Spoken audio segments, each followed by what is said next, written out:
Good morning, everyone. Welcome to Four Lads Rangers midweek podcast. Myself and Kenny are back. This kind of started as our show, didn't it? It started off as like Stevie and Kenny show, but it's kind of just morphed now into part of the schedule every week that we just do a kind of midweek one. And while there's so much to talk about, it's nice to be back. I obviously missed Monday, had a few things going on, so it's nice to be back on.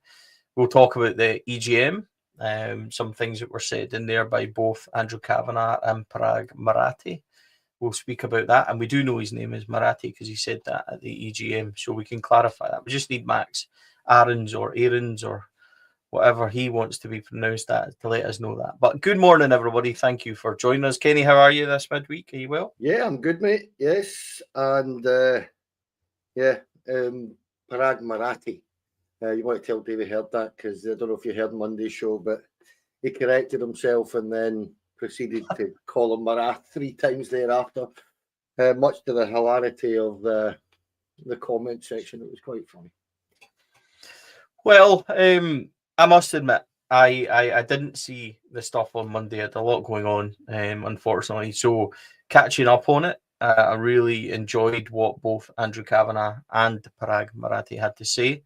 I think first of all, I like the idea of the 3 things that attracted them to Rangers being the fan base, the stadium, and the potential to win things over the 3 kind of thing, the league, the cups, and they talked about a kind of sustained European success, which I quite like.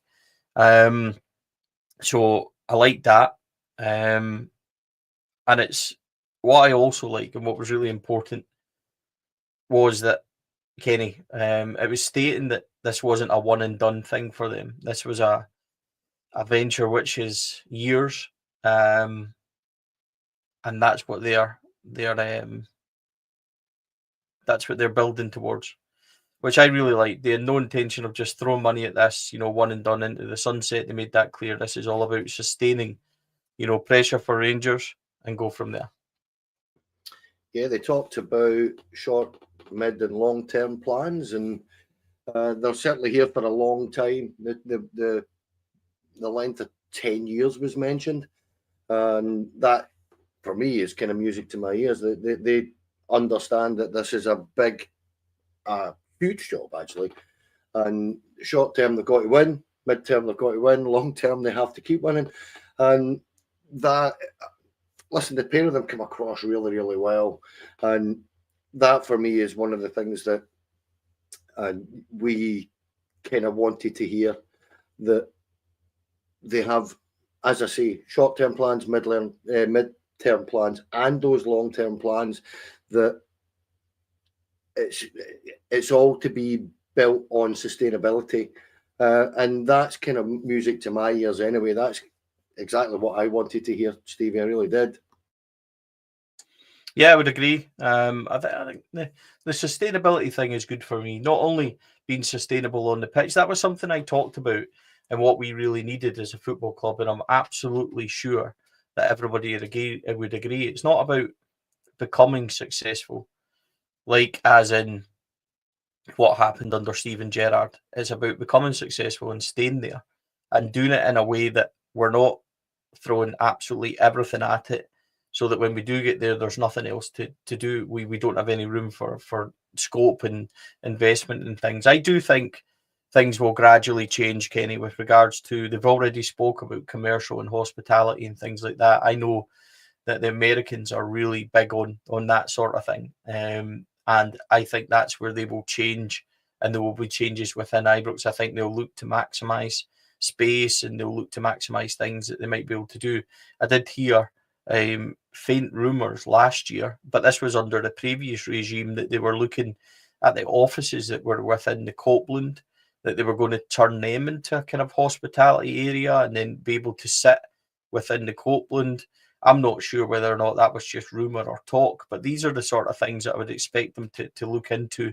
And I would genuinely think that things like commercial deals and who's on your tops and sponsors and everything else will now become a bigger part of how we become invested in income-wise and things like that, because I think the Americans will be very big on driving that and ensuring the best possible deals do come out.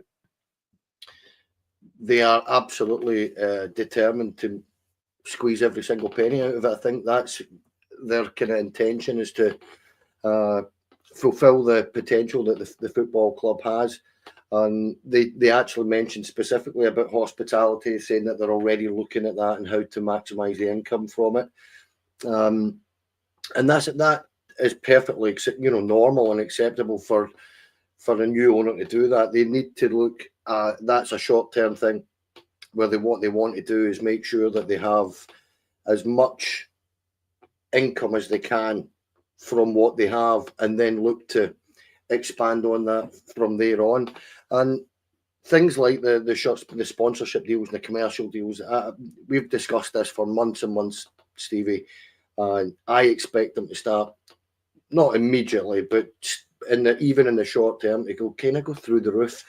And I am excited about that, because I mentioned it on Monday night. I know you weren't, you haven't heard it, but I expect them to, how would you put that? You really go for it in terms of getting everything squeezed out of the football club.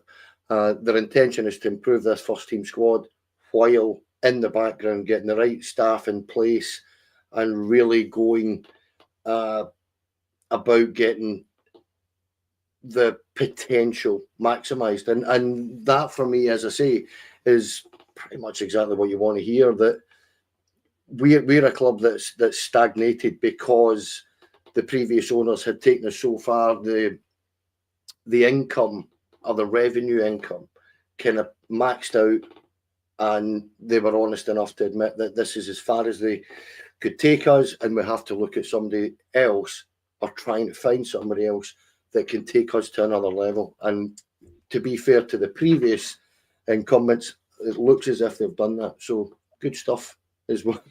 Really good stuff for me. I'm really excited about these new owners. I really am. Well, I think the key thing for me, Kenny, is, and I said it a lot, and people maybe be bored of hearing this, that we need an injection of enthusiasm in our football club. Not only people that were willing to do that, but also believed in Rangers' potential. I think you could see an excitement from Andrew Kavanagh and Parag Marathi that they could do that. I think they're both genuinely excited to be here. A couple other things that kind of resonated with me, obviously just clarifying again that there's no European issues. And if there would become one, they would sort that very quickly.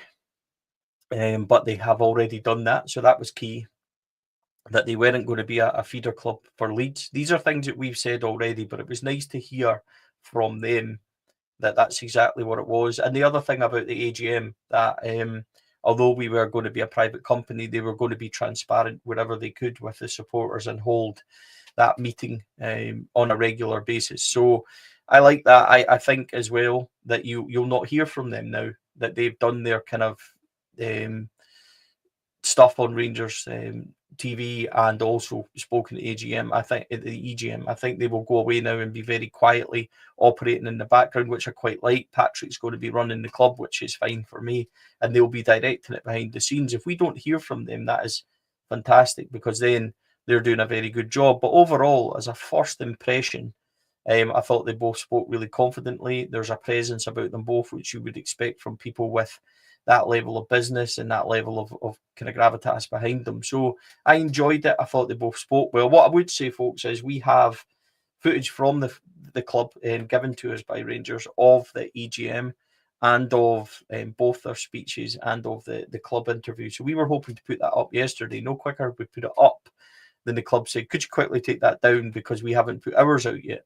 So once the club put theirs out, we'll be allowed to put ours out as well, courtesy of Rangers. So I'm hopeful that will go out sometime today, and it will give you all a chance you can listen to it on our Patreon sites, or you can watch it on YouTube, whatever you feel comfortable with. But it might give you an opportunity to kind of get up to grips with what's happening. So, Kenny, overall, I think a good first showing by the owner. Spoke really well, spoke very confidently, a lot of good stuff in there, things you would maybe expect, but a lot of good stuff for me by both.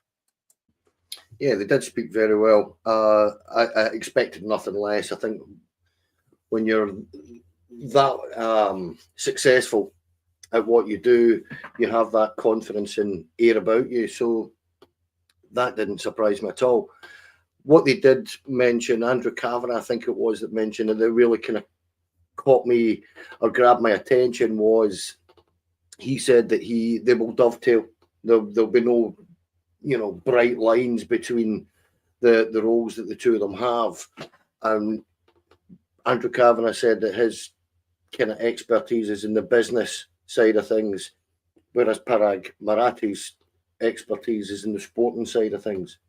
And you said it there, and they mentioned it about, if the job's been done well, you won't hear from them. You'll only hear from them really when they have to go and make decisions that will be public, basically. And that again, that's pretty much, if you're Patrick Stewart and Fraser Thornton and Kevin Thelwell and Russell Martin, that's exactly what you want to hear. They're just going to turn around and say, right, there's the staffing in place. Go and do the job and do it to the best of your ability and be successful. And therefore, you won't hear from us. You won't need to hear from us. You go and do your, it's being run as a business, Stevie, and they own it. And that is where I was really, really excited about Parag Marathi's talking, his discussion about the 49ers and what they can bring to it. And he also flipped it and said, he's done it with Leeds, and it's been beneficial to the 49ers as well, which was very interesting, that they're taking things from everybody, and the information and the data, whatever, is getting amalgamated between everybody, and you use it to the benefit of everybody. And that can only be good for us, genuinely, because if you look at the way we've went about signing players and things like that over the last few years, it's been slapdash and haphazard, and we don't need that. What we need to do is have a proper database-driven, analytical way of going about things. And it very much looks like they've decided that Kevin Thelwell is the man that's going to run the football side of things, and he is going to get a free rein to make us successful. And going with his background and his track record, I don't expect anything less. I think, we'll come to transfers, but I think us as fans are going to have to be a wee bit patient about the way we go about this, because they're not going to rush for anybody by the looks of things, because they really do know and feel that they have to get this right now. They want to get it right now. And as I said on Monday, at the weekend there, mate, that we have a perfect opportunity, if we can get this right, to qualify for the Champions League proper next season, if we can go and win this league. Now, that's a big ask. We know it's a tough gig. We were 17 points behind. It's more than 6 games that we've got to find maximum points from, that we couldn't last season. However, it's there for us. And if they could get this right, we'll be there or thereabouts. Yeah, we'll certainly be there and thereabouts. I do agree it's a big ask, but it's about, for me, making sure that we put the first kind of spokes in the wheel, so to speak, that we don't then have to come back and fix them. So I would rather be a considered approach to everything that we do. It needs to be quick, I think that. But also, I like the fact that when they asked Andrew Kavanagh, what do you expect, or what's the initial kind of plan, and he says, we know we have to be really busy and we're all ready for that. So that was a good sign for me. I liked what he said as well about Marathi saying that there would be no bedding in period. There's no grace period or whatever. This is, expectations there immediately to win, because I'm glad he says that, because he'll not realise that even with friendlies we have a meltdown in our support. So to be fair to us, when we were warning of these things in the summer and things like that, then it actually has been right. So interesting overall. I've got a good first impression from the gentlemen. As I said, I missed it on Monday, so I wasn't able to meet them or speak to them. David Hurd attended for 4 lads and was able to report that. back on that, which we're very grateful for David's work for that. But overall impressions, having kind of caught up on them, Kenny, I think to sum up, very impressive men. We'll need to obviously watch with great interest about how they do things, which we would naturally do anyway. But on the surface of it, they spoke again about them investing £20 million, which is a positive. I don't mind the fact that they were very, as they used it, opaque when it came to transfers and money and things like that. I don't mind that at all. But I felt there was a drive behind what they were saying. I felt it was believable. And there was no big grand gestures, which is what I really liked. There was no, we're going to do this, we're going to do that. It was not, it was, we're going to build to become successful and sustainable in that on and off the pitch, which I really like. So for me, it's a thumbs up at the moment for everything they said and their kind of appearances in front of us. As I said, folks, hopefully you'll be able to watch that on the channel later, the EGM speeches by both Kavanagh and Marathi, and then also the club interview, which is already up, to be fair, on Rangers channel, but it's just a wee kind of revisit of everything that happened on the EGM day. The club have gifted us that footage, so that will be available. You can listen to that and watch it hopefully later on when the club finally say, yep, it's okay to go. But Kenny, all good for me, as I said, for first impressions, that's for sure. Very much. And the question about your transfer budget and stuff like that, there's no football club on earth that would come in and tell you exactly how much money they have to spend. That's just silly. That would be absolute folly to do that. But the thing that I kind of took from it, Stevie, is the way that again, this is what I would say, right? That I don't want to sit there and hark back to previous times, but it just seemed different.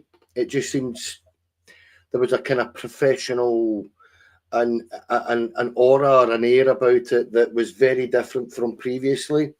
You know, we've had stuff, and I don't want to, as I say, particularly criticise individuals, but we've had things like best in class thrown at us at these kind of things. And, you know, we don't like being treated like that. And I don't want to sit and, as I say, be too disparaging, but we could see clearly we are not best in class at very many things at all at the minute. And at that particular time, we weren't. And for people to suggest this was slightly, I would say, deluded to turn around and say that to us, you know, and expect us to believe it, because we were fully aware where we were and, you know, the issues that we had. So there was none of that. There was a real professionalism about it and a real, right, that's us here, let's get down to business. We have got a massive task on our hands. We understand the task. We understand what we have to do to get this club successful, and we have a background of being successful, both in a business sense and in a sporting sense.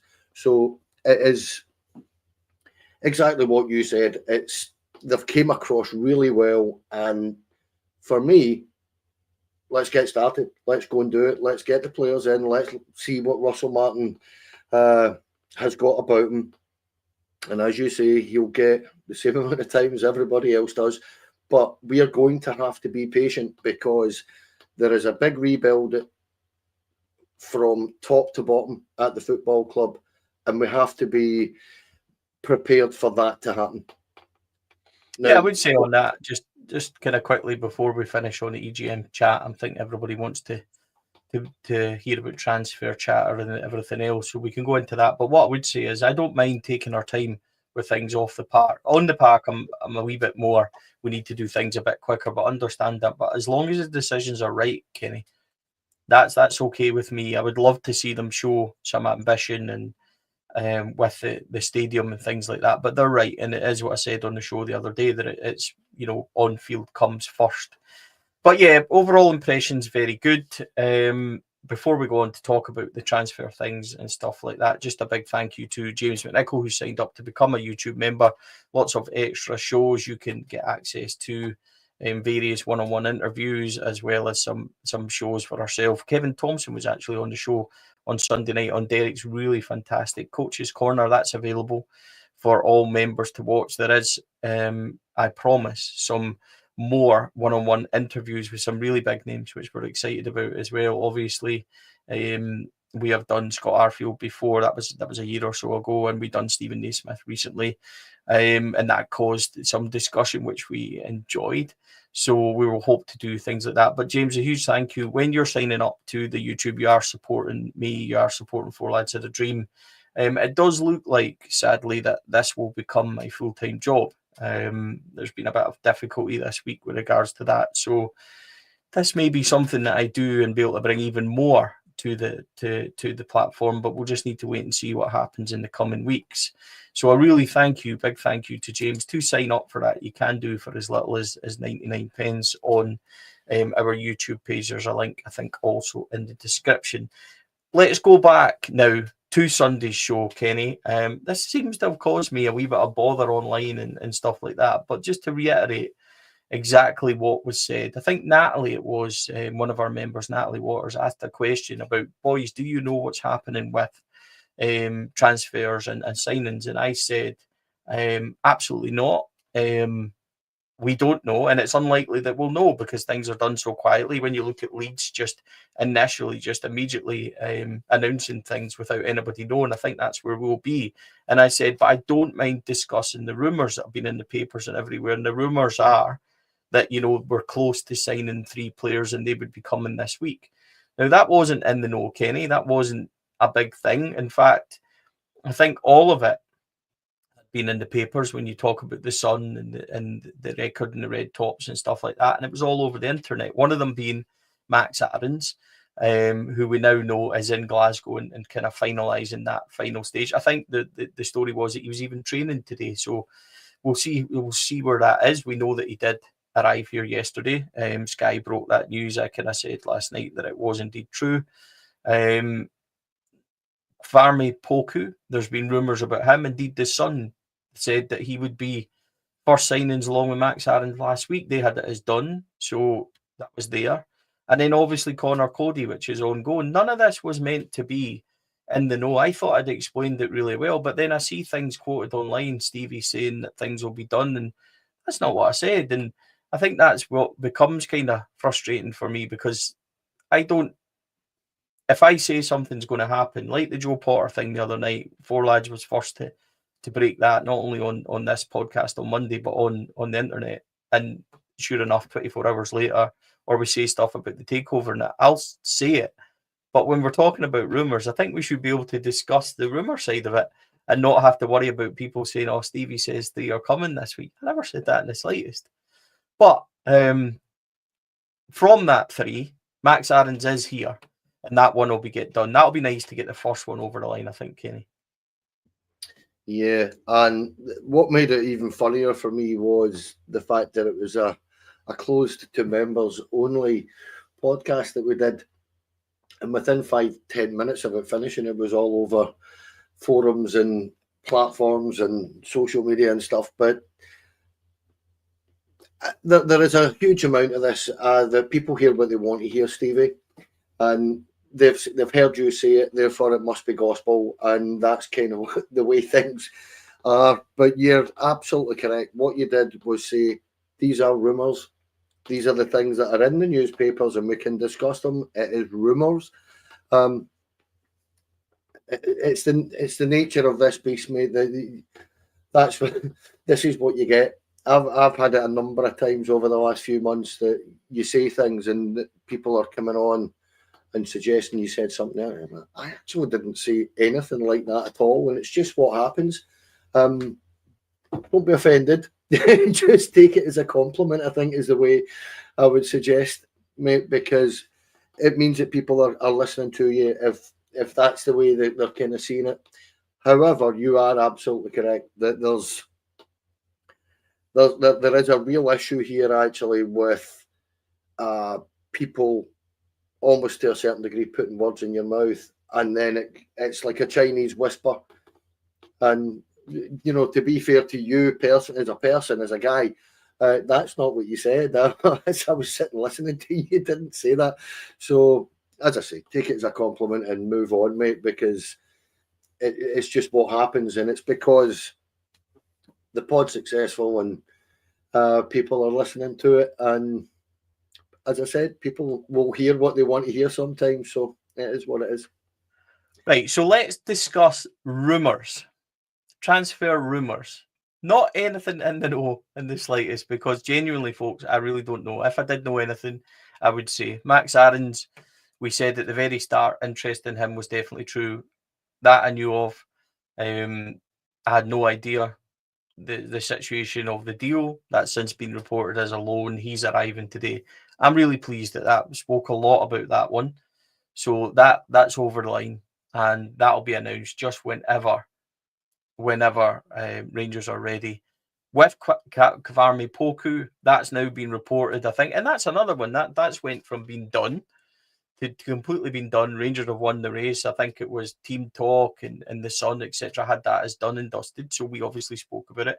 To him now choosing elsewhere, which is, Kenny, I don't have an issue with that in the slightest, and I'm not going to lose sleep over it. He was a player that was exciting for me. I think maybe there's a truth in there to the fact that we're still in and amongst it, but he needs to make that decision. See if he decides that Rangers aren't for him. I've got no issue with that, because I'd rather know now than I'm coming in 6 months and going, I should never have made this move, or he's not completely in for it. If Rangers are in for you and you're not sure about it, then I've no issues with that at all. Quite right to make his own decisions if he wants to stay down south, close to his family and all that. No problem with the young lad. Wish him all the best. It's a difficult one. He's one that I quite fancied. A lot of goal impressions, I think 20 last season. I've got no issues if he chooses to stay down there. So that's not a problem for me. And again, we're going on reports, aren't we? We don't really know the truth in that. But it's I think we'll have lots of near misses. This summer we'll have lots of links to players. I did say it the other day, it might be a tiresome thing, but I'm kind of relaxed about it and I like speculating, I like talking about it, but until they're really here, like Max Aarons is, then it's all speculation until they arrive at Ibrox. There's quite a lot to unpack from this, because as far as you say, the Red Tops and stuff like that were aware the Poku deal was done. It appeared on social media yesterday that Queen's Park Rangers had hijacked the move and he was on his way down there for a medical. Now, what I would say about that, I'm not quite as nice about it as you are in terms of good luck to him, because for me, there's a reason for it, Stevie, that we were getting told when we were first linked with this guy, January, February time or whatever, that there was an opportunity to get this kid, that there was over 20 clubs interested in his, in signing the guy. Then there was 30, and now it was 40. And, well, if there's 20, 30 or 40 clubs after you, how on earth have you ended up at Queen's Park Rangers? I can't quite fathom that. Now, I understand that London's an attraction for young kids. And, the potential for, to get into the Premier League from the Championship is there. It's just a straight step up. You don't need to make a move. If you can get a successful Queen's Park Rangers side, then you'll get up and you'll play in the Premier League. That's okay. However, for me, and I don't want to sound disrespectful to Queen's Park Rangers, because I'm not trying to do that, but if you've got the opportunity to sign for Rangers, win league title, chase for league titles, win cup competitions, play in Europe, and you end up choosing Queen's Park Rangers, I don't know what your agent's thinking. I don't know the way you're being guided. And that's all I would say about that particular signing. But it leads me to kind of look at the policy and where we're kind of delving into that market. And we found it with the boy Burgess and I'm not saying we were interested in them, but there was a rumour about Burgess, the Harry Darlings, the Pokus, this market in particular in the Championship, and young English lads. They see the Championship as a better option by the looks of it, because they have, as I said previously, they have that opportunity to get straight up. They don't need to make a transfer. They're not coming up to Scotland for a year or two to get the move. They can take that and just possibly maybe I understand trying to get players from the market. However, we're finding this. We found it last season with the boy that ended up going to Norwich and stuff like that. The big centre half. Can't remember. Is it Cordoba? Goncalves, wasn't it? Jose Goncalves. Cordoba, was it? I don't know. You might know. I thought it was I can't. But I know who you mean. He ended up going to Norwich when we thought that was pretty much a done deal as well. And that's the issue we have with that particular league, Stevie, that there is a direct pathway to the Premier League, and it's making it more difficult for us. That's where to sign these players because of that pathway. I think James says Cordoba. I think you're right. Jose Goncalves, he was a Hearts centre back, wasn't he? I think I'm getting confused in previous years. But move on from that. Connor Cody, this is one reported again as being really close. I did say at the weekend it was a rumour of a 2-year deal. That seems to be reported now, which we don't know. They're talking about it being a minimum fee. What I would say is Leicester seem to be in a right load of trouble with the financial stuff. I was reading the other night, really surprisingly. Again, I can't remember where I saw it. I might even have still got the screenshot of that about Leicester being in big financial problem. Yeah, it is. So it was on Foxes of Leicester website that King Power owners at risk of bankruptcy. And they are in dreadful financial trouble.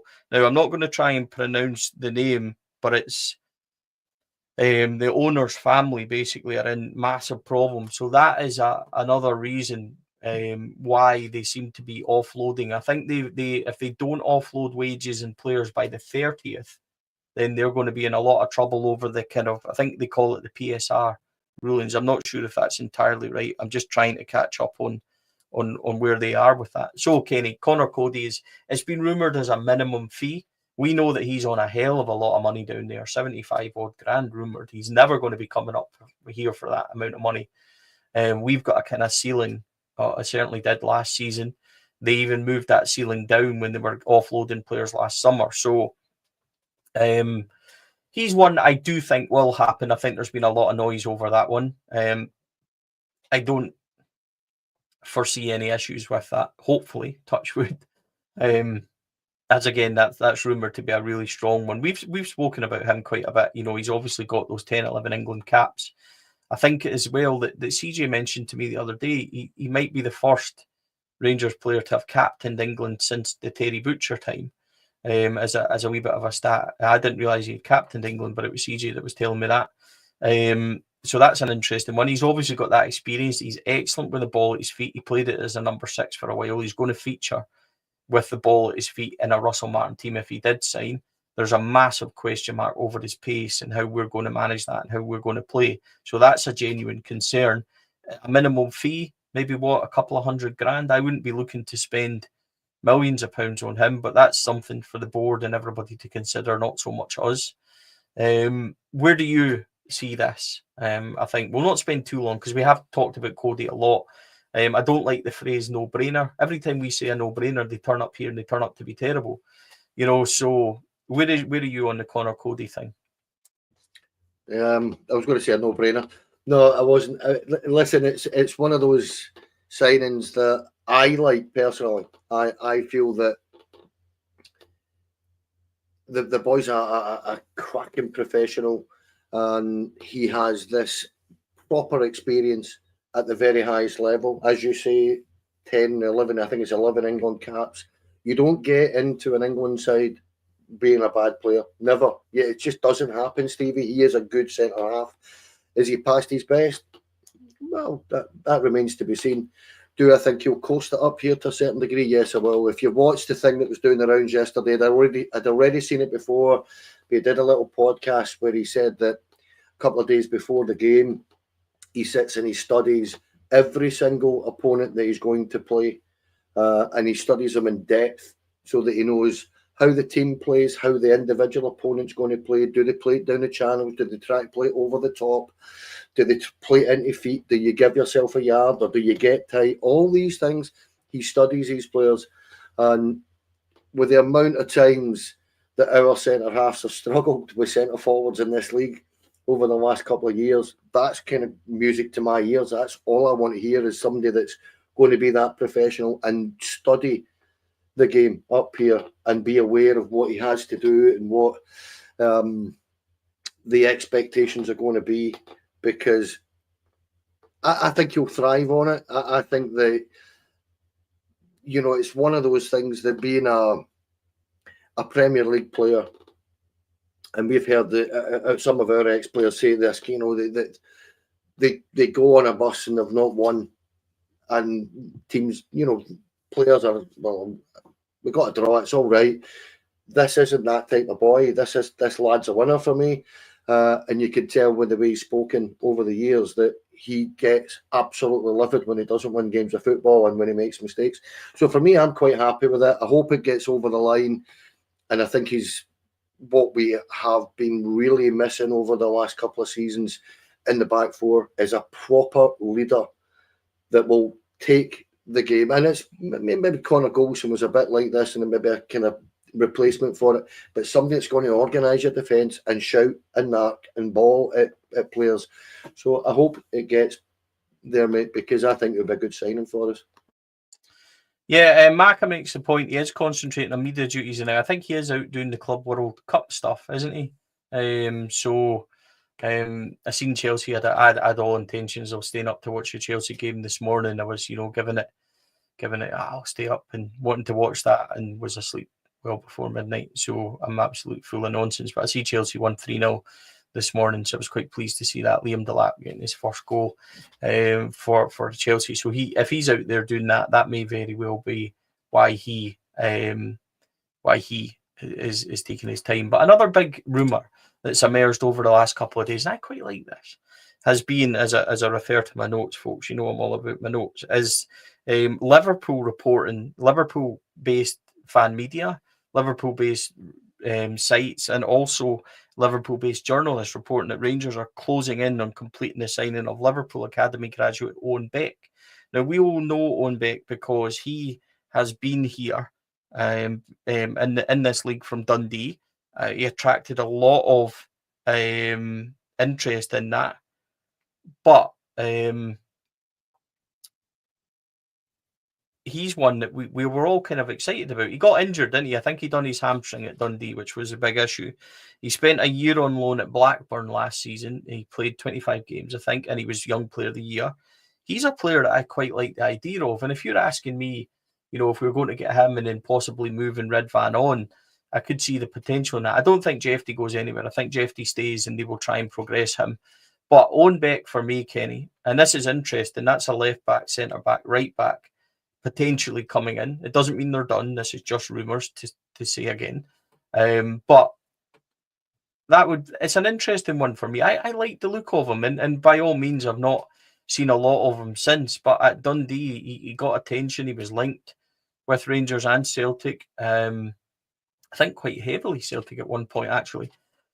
But he's a boy that's an interesting one for me. I'm not going to say it's really exciting. I get excited about strikers and wingers and goal scorers and that for me. But he's one that potentially I think makes sense to be targeting somebody like that.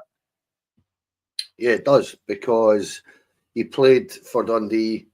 I think it was the first half of the season, if I remember right.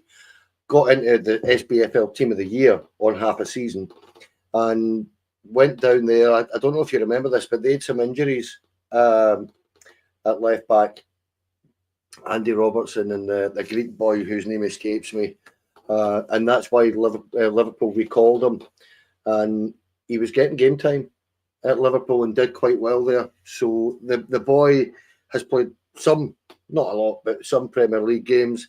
He has played in the Championship and he's played in this league, and he's done pretty well wherever he has been, and that's where I like a marauding and a fullback that will get forward.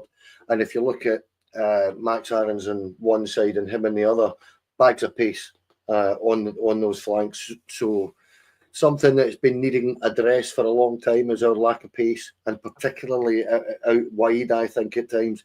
And they're looking as if they're trying to address that already. If we get this kid, I'll be delighted. I think he's a good player, and I think between him and Jefte, You've got two really good young left backs, and yeah, I agree with you. For me, and I don't want to sit there and stick a boot in here, but Ridvan Yilmaz has to go for me. I just don't see him as a Rangers player. I never really have, and he's just not robust enough, Kenny. That's all I was going to say. He's never available, so he's injured all the time, mate. But I think there's at times, you know, I can't even remember what game it was, but there's times when he just looks as if he's never seen a football at times for me, and it's just not great. And there was a game towards the end of the season where he was leathering the ball out the pitch every time he touched it, and you're like, well, come on, you're a professional footballer. This is the ball's round, kick it, and kick it in the direction that your teammates are. And he was literally hitting it into Rose head and stuff like that, Stevie. And you're like, no, I can't be doing with that. And it's no harm to the boy as a person. It's just I don't think he's ever really settled here. He's had these hamstring injuries and stuff like that. So if we can move him on, I'd be delighted. And if you could get that straight swap, then yeah, that'd be great. Heather Ownbeck is Welsh. He has played in Wales under 19, 21, 23s, and he got into the Wales first team squad where he stayed since 2023. So he is part of that. I'm just going to bring up, Kenny has done the research this morning on Ownbeck, so I'll try and bring up a few of these few of the stats and things like that. So he's been at Bolton, Dundee, made his Liverpool senior debut in the Premier League in 2024, went back to Dundee on loan, and then was a loan on Blackburn last year, played 25 games, scored 1 goal, was in Player of the Year as well for a Young Player of the Year for Blackburn. Some of his stats from FotMob, 1 goal, as I said, he had 8 shots during his time there, 2 on target. Expected assists, 2.65, just under 500 successful passes with an accuracy of 75%. A 22 successful dribbles, dribble success 50%. Other things, I think tackles 1, 38, 60%. Duels 1, 48%, so just under 50% for that. Fouls committed 34. He is 5'10", so obviously to me he is a giant. 25 games at Blackburn last year, as I said. So that's kind of a quick synopsis. Discipline wise, he had 3 yellows and 1 red. But Kenny, that's a brief kind of outline. You know, we're not exactly big on our statistical things. I always say that it's the eye test for me, and you know, he gets 5 minutes before I make a decision on that. But I do quite like the idea of this. It goes against what I'd said previously, because I thought they would have tried to get somebody experienced at left back and then had Jeffy behind them. But this is going in our direction. He's pacey. He is energetic. He's up and down the wing. So is Max Aarons. We spoke a lot about where our fullbacks are going to play. I expect them to play really high, maybe Warburton-esque, where they're really part of the attacking kind of furniture from there. Do you agree with that? Yeah, listen, I haven't seen huge amounts of the boy last season at Blackburn. So, you know, the stats are there as a guide, no more, no less. But I'm like you, I believe in the eye test before I'll take any stats, because stats in one league are totally different from what he's going to experience in Scotland, where, you know, with all due respect again to Blackburn, Blackburn tended to play really quite defensively and really quite deep. So this is an unusual kind of development for me, because how do you judge them? But they've obviously database analytics that they have. They've looked at the boy and said he is tailor-made for what we kind of want to do. So I'm happy to go with that. However, as I say, I can only go really in what I've seen him with Dundee and at Liverpool. Seen him a couple of times actually with Blackburn when I think about it, because Todd Cantwell's there, and I a couple of times where I've been sitting doing nothing last season, I sat and watched them. But the yeah, as you say, it's interesting that they're going down that route where he's quite a young lad. And what is he, 22? I think he's 22 if I remember right. So don't worry about it. It's just I think he's a young boy anyway, and yeah, 2 young boys playing in that position. Sitting there fighting it out. I'm quite happy with that, and I would expect probably for us to sign an experienced centre back as well. So when you consider that if Connor Cody does come, and you've got John Souttar who's experienced, if you get another experience there, and you've got James Tavernier as well, then there's plenty of experience at the back to keep them right. I'm busy typing away. He's 22, was born on 9th of August 2002, which is sickening for a guy that was born in 1983. And these guys post-millennial and everything else, Kenny. A couple of other things. What else is really going on? Robin Proper, we know about. A lot of people asking about Robin Proper. The Robin Proper deal hasn't collapsed. 20 said the other day, Kenny, didn't they, that they are waiting. They are really excited about having them back. There's no issues over wages and stuff like that. I've said this before. Robin Proper is not on a huge wage at Rangers. He was downgraded from Connor Goldson's wage. He was on a comfortable wage that if he goes back to Holland, it's not like he's sitting on 30, 40 grand a week at Rangers. He's not. So he's on a very modest wage for us, which I don't think will cause an issue. I don't think the issue is anything to do with deal, money, anything. It's waiting on Rangers will say to him when they're ready to sell him on now. That might be waiting to get the completion of other deals. I'm speculating here because they might not want to let him go before that's concluded, Kenny. But I don't see Robin Proper having a Rangers future. I think he will go back to 20. I think $1.5 million for him is excellent money, and I would be quite happy with that deal. But all the questions about money and him failing and the deal collapsing, the 20 chairman actually said yesterday or the day before that we're waiting on him returning and we're happy to wait and then him, Robin Proper, to give them an update. And I do think maybe it's a wee bit on Rangers' side of that's not being completed until we say. Yeah, I think that's exactly what it is. And with, in fairness, I think Rangers are giving the boy the respect. They're not come and talk to us before you make any decisions, and they might well be turning around and saying, look, this is where we're at, that we have an idea of where we want to go. We don't really see you fitting into plans, but could you do us the favor? No, when I say do us a favour, but you'll need to sit tight until we get this done. So get everything prepared in the background, but until we get our replacement for you, then we won't allow that to happen. I don't know. Pardon me. That's kind of where I took it. But no, he's not a Rangers player. And that, again, it's not trying to be disparaging about the boy. It's just we watched him last season and did all right in Europe up to a point, but not domestically. He found it very, very tough against a lot of opponents in our league. And listen, if anything else, if he does go, he goes with my best wishes. He got the goal over at Celtic Park, didn't he? So I think he did, didn't he? No, Ibrox, he scored in it. Was at Ibrox, aye. So it was, aye. And listen, good luck to him. It was Ibrox. It was the 3-0 game, wasn't it? Aye. And yeah, good luck to the boy if he does go. But nothing much to say about Robin Proper. I would expect him to move on, Stevie. That's the way I see it. Yeah, I'm not really sure there's much else being rumoured. People are asking about Shankland. I've not heard any of that chat, but that, will become a summer thing until he finally signs for Hearts or moves on elsewhere. I don't know anything about that.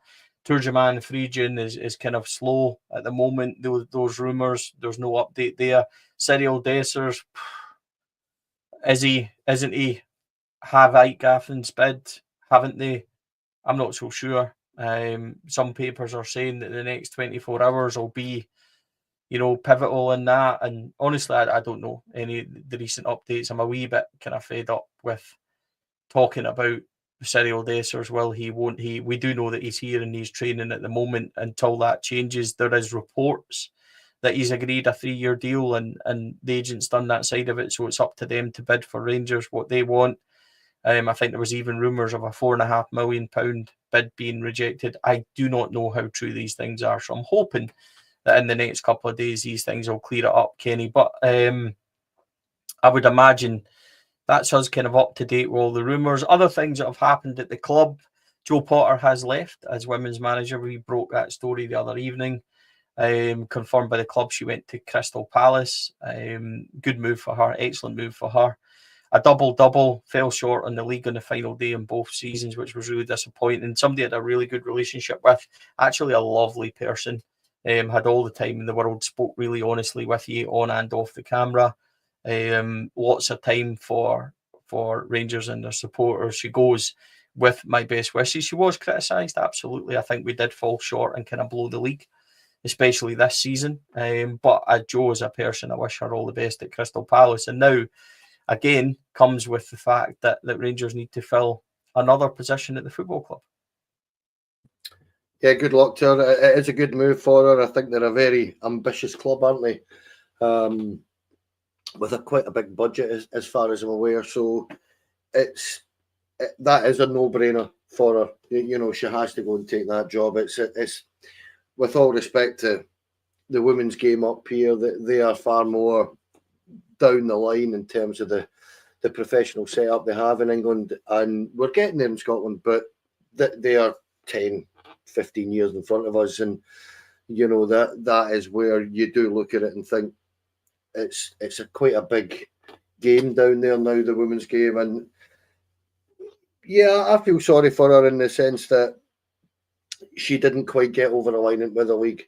However, she was pretty successful when she was here. Four trophies is something to, you know, it's not to be sniffed at.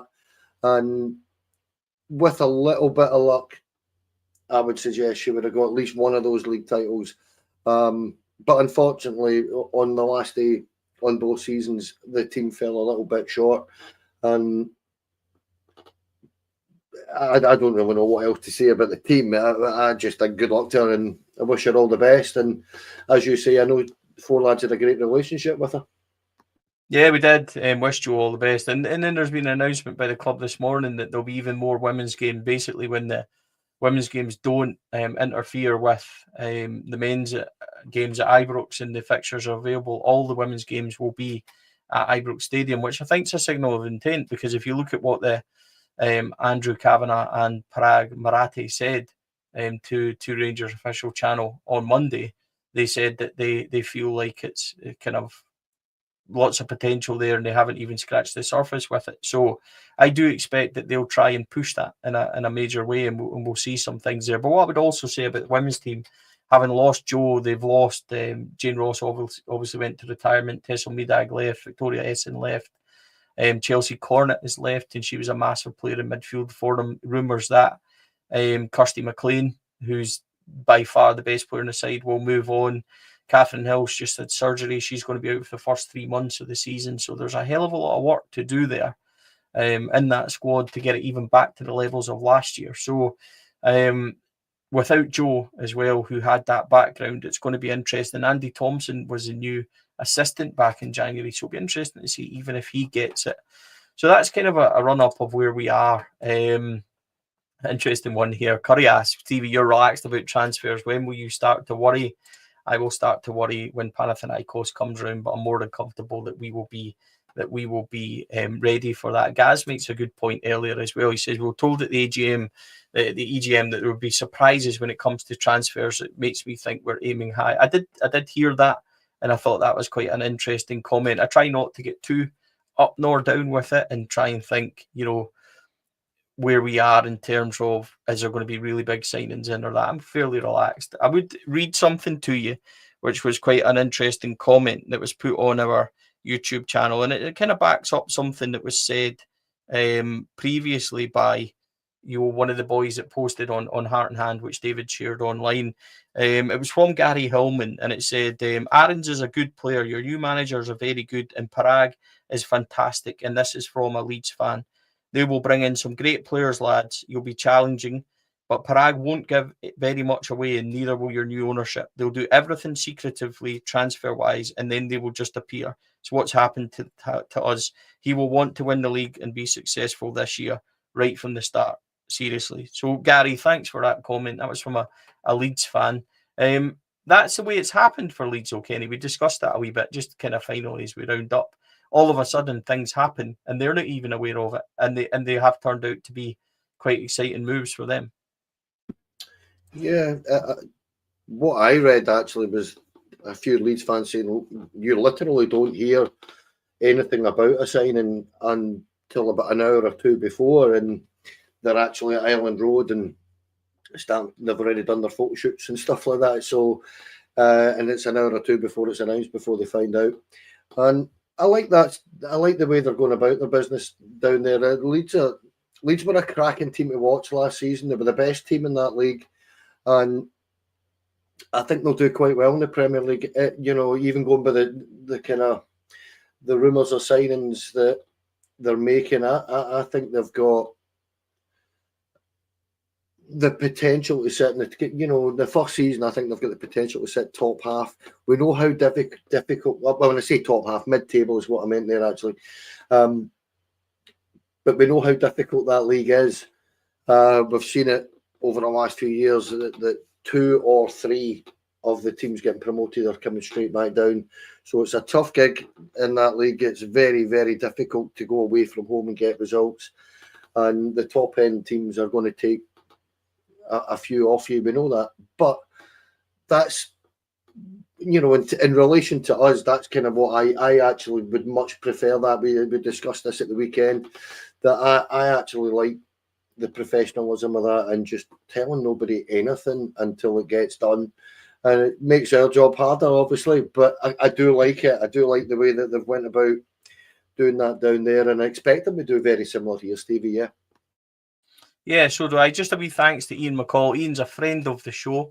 I've known Ian for a really long time. He does the Founders Trail at Ibrox Stadium, and it is honestly unbelievable. It goes throughout Glasgow, telling you the journey of our founders and how they start. Honestly, it's unbelievable. They take you to Freshers Hall, to Glasgow Green, everywhere, showing you the start. I would honestly recommend that if you haven't done the Founders Trail, because it's a magnificent look into our history. It might even be worth actually inviting Ian on to tell us a bit about the show. That's something that we've talked about before, but never really got round to it. Now that we've got our own platform, that's kind of suddenly got that back in my mind. So thank you, Ian, for that, and good luck. Keep an eye out, folks, on Ian's X channel, and he gives you all the updates of the Founders Trail and when they're next on and stuff like that. So that is us, I think, Kenny. We're just at our hour. I can't believe we've rabbited on. Well, I can actually, because me and you give it on like God knows what, don't we? But there's thousands of people watching on a Wednesday morning, which we hugely appreciate.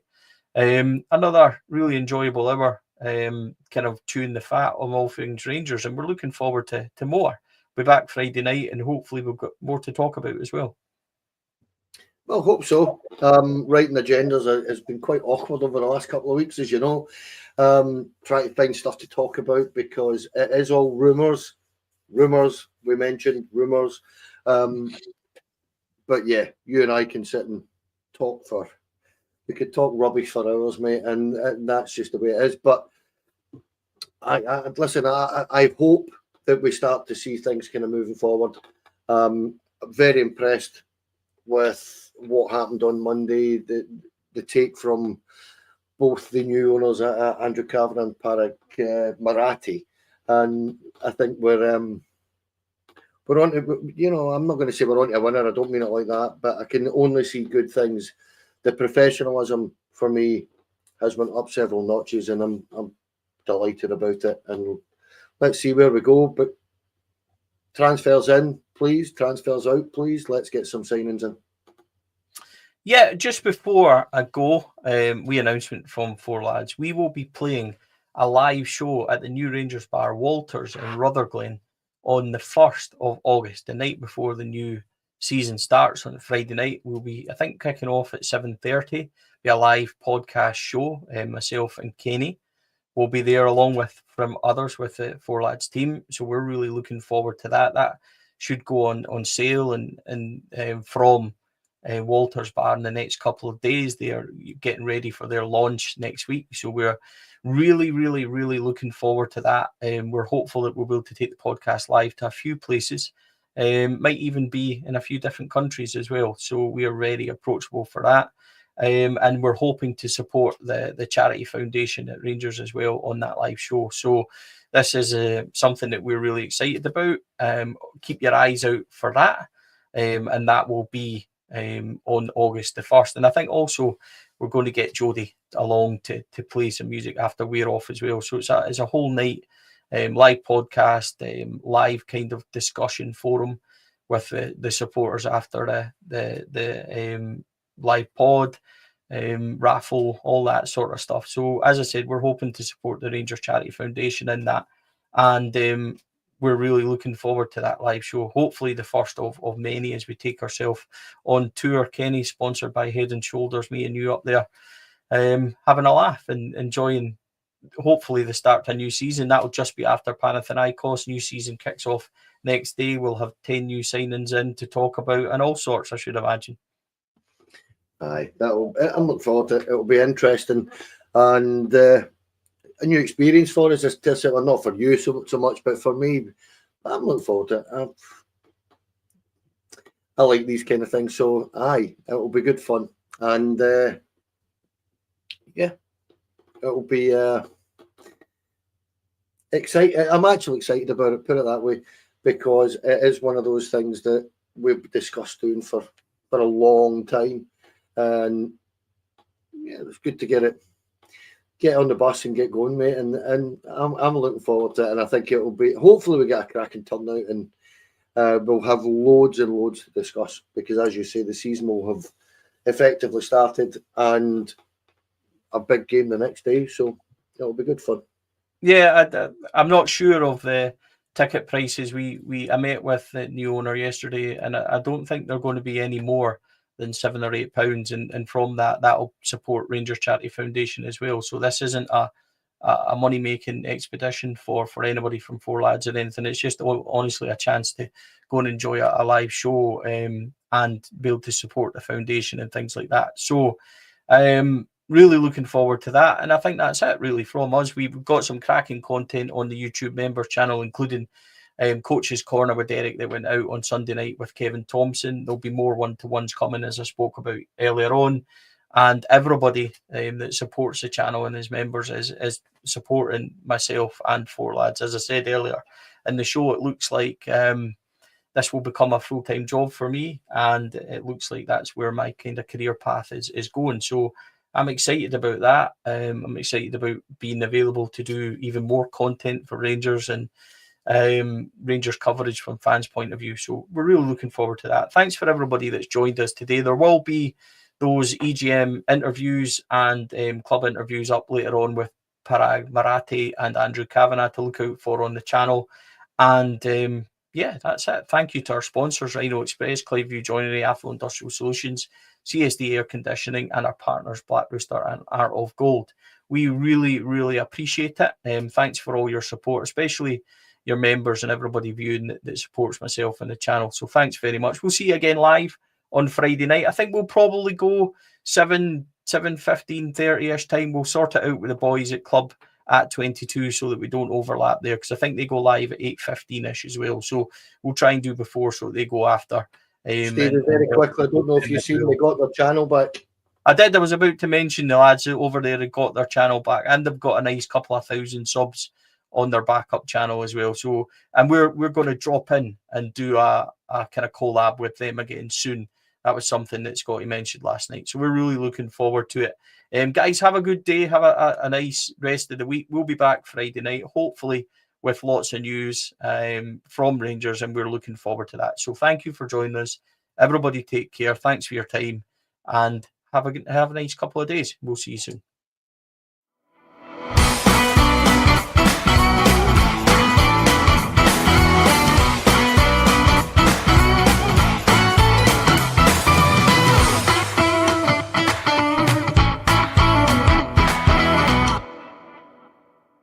The Four Lads podcast is sponsored by Rhino Express, Clydeview Joinery, Athol Industrial Solutions Limited, and CSD Air Conditioning, in partnership with Black Rooster and Art of Gold.